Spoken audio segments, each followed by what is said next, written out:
Samsung has not confirmed when it will release its new smartphone, the Galaxy S22 series. Although there has been no official news from the company, leaked information about the Galaxy S22 series has been circulating online.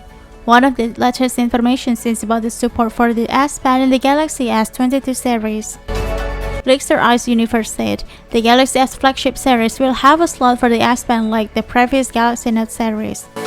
If this report is true, then the Galaxy S21 Ultra will be a series outside the Note that support S Pen by default.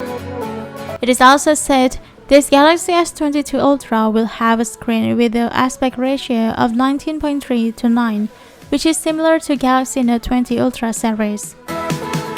In addition, the side of the smartphone body will also be rounder than the S21 series, even though it is not box-shaped like the Note.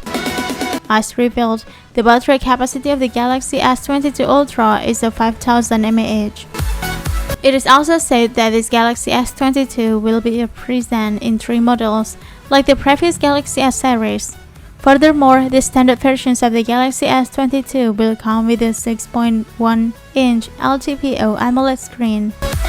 As for the Galaxy S22 Plus and Galaxy S22 Ultra, both come with a 6.55-inch and 6.81-inch screens respectively.